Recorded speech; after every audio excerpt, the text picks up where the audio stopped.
अस्सलाम वालेकुम, मेरा नाम अनुमान। आप देख रहे हैं दी टेक शो, जिसके अंदर हम लोग डिस्कस करते हैं पाकिस्तान और दुनिया भर से आने वाली टेक न्यूज़ और अपडेट्स को। यार वीडियो को शुरू करने से पहले आपको बताऊं कि इस हैंड फ्री के गिवे को मैं 2 दफ़ा अनाउंस कर चुका हूं इंस्टाग्राम के ऊपर, लेकिन 2 दफ़ा ही मुझे किसी ने भी कॉन्टैक्ट नहीं किया। इसको अब मैं तीसरी दफ़ा अनाउंस करूँगा। आप लोगों ने नीचे कोई भी कमेंट कर देना और इंस्टाग्राम के ऊपर मुझे फॉलो कर लेना है। और इस दफ़ा भी अनफॉर्चुनेटली अगर किसी ने मुझे कॉन्टैक्ट ना किया तो इसका जो विनर होगा मैं यूट्यूब के ऊपर ही अनाउंस कर दूँगा। और इसका इस दफ़ा जो विनर होगा वो कल ही अनाउंस कर दूँगा इंस्टाग्राम के ऊपर। तो उन लोगों को थोड़ा सा फ़ायदा होगा जिन लोगों ने बेल वाले आइकन को प्रेस किया हुआ है, वो लोग जो कि जल्दी वीडियो को देखते हैं। कल तक जिन लोगों ने कमेंट कर दिया, कल 12 बजे के बाद मैं इसको अनाउंस कर दूंगा। उन लोगों के काफ़ी ज़्यादा चांसेस है, क्योंकि कम लोग होंगे तो ज़्यादा चांसेस होंगे। अगर इस दफ़ा भी यार ना हुआ कुछ तो मैं फिर इसको यहीं पर यूट्यूब के ऊपर ही अनाउंस कर दूंगा। आप लोग नीचे कमेंट कर दीजिए और इंस्टाग्राम के ऊपर मुझे लाजमी तौर पर फॉलो कर लीजिए। आप लोगों को लिंक नीचे मिल जाएगा। आते हैं आज की पहली अपडेट की तरफ, जो कि काफ़ी अच्छी आ रही है, जो कि आ रही है पाकिस्तान की तरफ से। पाकिस्तान की जो साइंस एंड टेक्नोलॉजी मिनिस्ट्री है उसने यूरोप की एक कंपनी है EGV, उसके साथ कोलैबोरेशन किया है। ये जो EGV कंपनी है ये बेसिकली इलेक्ट्रिक बसेस को बनाती है। ये कंपनी अब पाकिस्तान के अंदर इलेक्ट्रिक बसेस को असेंबल किया करेगी, which is a very good news. इससे पहले हम लोग देख चुके हुए हैं कि जो डाइवो है वो भी चाइना के साथ मिलकर काफ़ी ज़्यादा कोलैबोरेशन कर रही है। चाइना भी पाकिस्तान के अंदर इलेक्ट्रिक जो व्हीकल्स का पूरा सेगमेंट है इसके अंदर इन्वेस्टमेंट्स कर रहा है। और यार आप लोगों को मैं बताऊँ कि ये वाला जो काम है ये बहुत ज़्यादा इंपॉर्टेंट है। मैं यहाँ पर लाहौर के अंदर रहता हूँ, जो पोल्यूशन है वो काफ़ी ज़्यादा बढ़ चुकी हुई है। स्मोक का जो लेवल है वो काफ़ी ख़तरनाक हद तक इंक्रीज़ हो चुका हुआ है। पिछले दिनों जो मैं बीमार हुआ था वो स्मोक की वजह से ही हुआ था, क्योंकि मैं एक दफ़ा बाहर गया हूँ, जब घर आया हूँ तो भाई कंडीशन काफ़ी ज़्यादा ख़राब थी।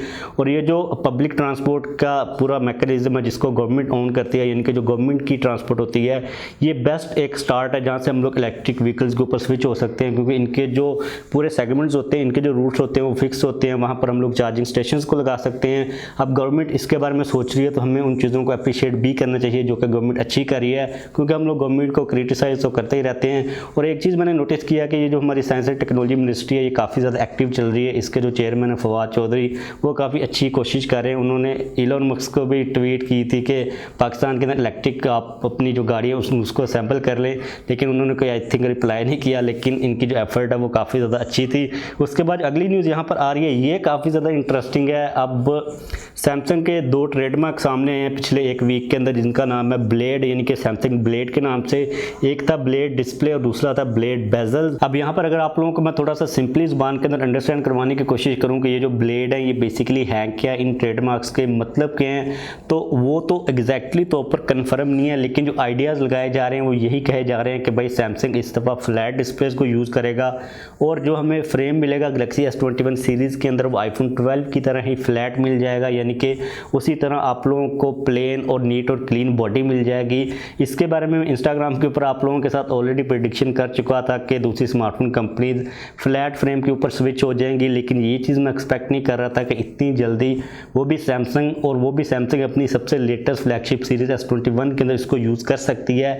यही प्रेडिक्शंस की जा रही हैं। आप लोगों का इस चीज़ के बारे में क्या ख्याल है और आप लोगों को ये डिज़ाइन कैसा लगता है? क्योंकि मैं अपनी ओपिनियन तो दे चुका हूँ कि भाई मुझे जो फ्लैट साइड होती हैं वो काफ़ी ज़्यादा अच्छी लगती हैं। अगर आप सैमसंग के यूज़र हैं, आप इस बारे में क्या सोचते हो? आपकी जो राय है वो काफ़ी ज़्यादा इंपॉर्टेंट है।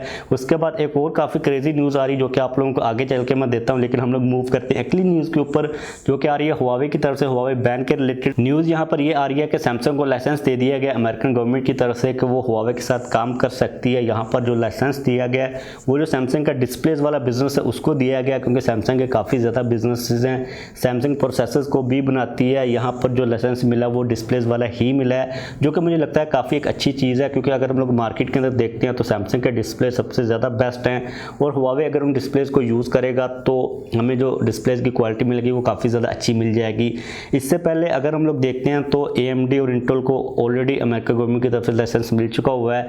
अब यहाँ पर जो सबसे इंपॉर्टेंट बात है वो है प्रोसेसर की, क्योंकि जो चिप्स हैं हुआवे की उसको लेके काफ़ी ज़्यादा खौफनाक टाइप की सिचुएशन चल रही है। क्योंकि जो क्रीन वाला और वो जो ताइवान वाली कंपनी थी उसको मुझे लगता नहीं है कि लाइसेंस मिलेगा।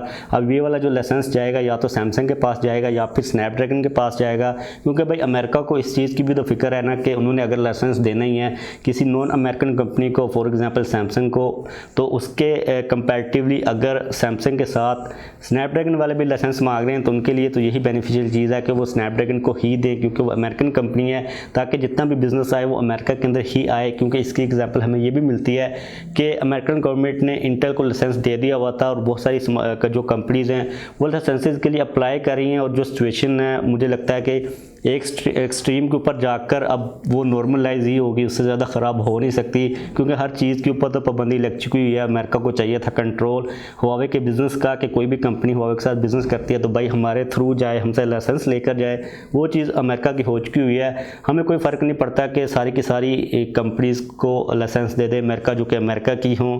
हमें एट द एंड गूगल चाहिए, वो दे दे, बाकी जो कंपनी जिस कंट्री की मर्ज़ी हो, इससे कोई फ़र्क नहीं पड़ता। लेकिन ये जो सैमसंग की डिस्प्लेज वाली एक पूरी कंपनी है, इसको जो लाइसेंस दिया गया है, जो कि काफ़ी ज़्यादा पॉजिटिव चीज़ है। इसके बाद जो अगली न्यूज़ आ रही है ये काफ़ी ज़्यादा सरप्राइजिंग है, और इसकी उम्मीद मैं बिल्कुल भी नहीं कर रहा था कि इतनी जल्दी ये काम होने वाला है।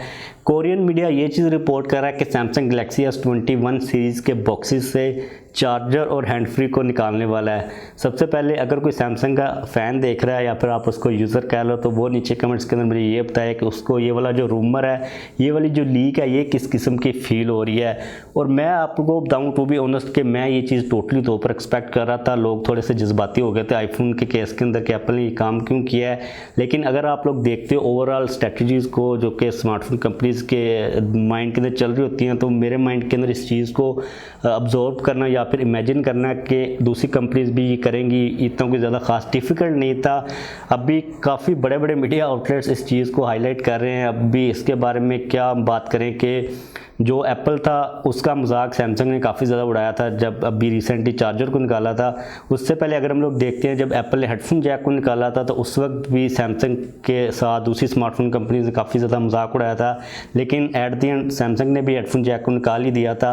अगर हम लोग इस वक्त भी देखते हैं कि सैमसंग के स्मार्टफोन्स के अंदर हमें जहाँ पर 45 वाट की फास्ट चार्जिंग की सपोर्ट मिल रही होती है, सैमसंग हमें वहाँ पर 25 वाट का चार्जर दे रहा होता है। और कुछ एरियाज़ के अंदर सैमसंग के जो एयरफोन्स हैं, जो हैंड फ्री होती है, वो भी बॉक्स के अंदर नहीं देखने को मिलती। तो आप लोग इजीली अब ये चीज़ अपने माइंड के अंदर उसको अब्जॉर्ब करना स्टार्ट कर दो कि भाई सैमसंग भी ये काम करने वाला है। अगर हम लोग इसको थोड़ा सा एक्सटेंड भी करते हैं, अगर for example Samsung S21 series के अंदर नहीं करता, तो भाई 2021 के अंदर सैमसंग ने ये काम मुझे लगता है कि प्रेडिक्शन ही आप लोग समझ लो कि कर ही लेना है। और उसके बाद हम लोग देखेंगे कि दूसरी स्मार्टफोन कंपनीज जो कि एप्पल का भी अपने सोशल मीडिया अकाउंट्स के ऊपर मजाक उड़ा रही हैं चार्जर को लेके, 65 वाट या फिर 66 वाट की फास्ट चार्जिंग और चार्जर का जो एक पूरा पैकेट है उसको लेके वो स्मार्टफोन कंपनी अपने फ्यूचर प्लान्स के अंदर ये चीज़ इंक्लूड करती हैं या फिर नहीं करती। लेकिन एट द एंड सैमसंग के यूज़र ये बता सकते हैं कि उनके माइंड के ऊपर या फिर उनके दिल के ऊपर क्या चीज़ गुजर रही है। लेकिन भाई यही न्यूज़ आ रही है कि सैमसंग S21 सीरीज़ के अंदर में भी चार्जर और हैंड फ्री को हमें बॉक्सेस के अंदर ना दे। इसके बाद अगली न्यूज़ यहाँ पर आ रही है यूट्यूब की तरफ से। यूट्यूब की जो मोबाइल ऐप है उसके अंदर यूट्यूब ने थोड़े से चेंजेस किए, उसका लेआउट थोड़ा सा चेंज किया, लेकिन इसके अंदर दो नए फीचर्स हैं जो कि मुझे काफ़ी कमाल के लगे थे, वो आप लोगों के साथ में शेयर करता हूँ। पहला फीचर तो ये है कि जब आप लोग स्क्रीन के ऊपर स्वाइप अप करोगे तो आपकी जो स्क्रीन है वो नॉर्मल मोड से लैंडस्केप मोड के ऊपर चली जाएगी, यानी कि बड़ी हो जाएगी।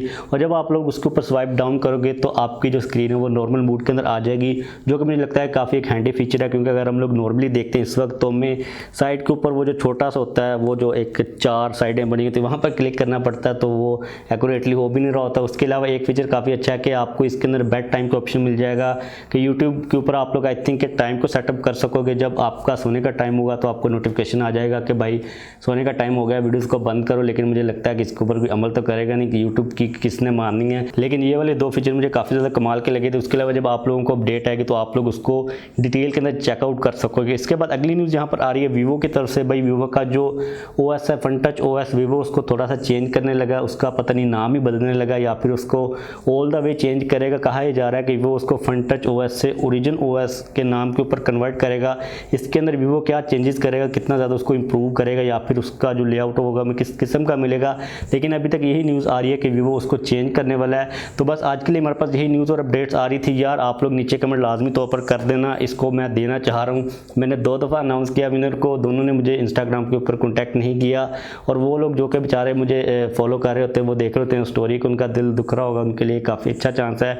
और मैं कल इसका जो विनर है अनाउंस कर दूँगा। वो लोग जो जो कि चैनल को नोटिफिकेशन उन्होंने ऑन किया, अब उन लोगों के लिए काफ़ी ज़्यादा बेनिफिट होगा कि उन लोगों को मौका मिल जाएगा। जो लोग बाद में देखेंगे वो तो पार्टिसिपेट नहीं कर पाएंगे। मैं यहाँ पर टाइम रख देता हूँ, कल 12 बजे तक जिन लोगों ने मतलब कर दिया, कमेंट कर दिया, उसके बाद मैं चूज़ कर लूँगा। बाद में जो लोग कमेंट करेंगे उनके लिए थोड़ी सी हार्श सिचुएशन हो जाएगी, लेकिन यार इसको अब मैं देना चाह रहा हूँ। अगर अब इस दफ़ा भी किसी ने भी मुझे कॉन्टैक्ट नहीं किया तो भाई मैं यहीं पर ही अनाउंस कर दूँगा, क्योंकि यार इतना ज़्यादा अच्छा नहीं लगता चीज़ों को ड्रैग करना। तो बस जाने से पहले इस वीडियो को लाइक लाजमी तौर पर कर दीजिएगा। अगर आपने अब तक चैनल को सब्सक्राइब नहीं किया तो चैनल को भी सब्सक्राइब कर लीजिए।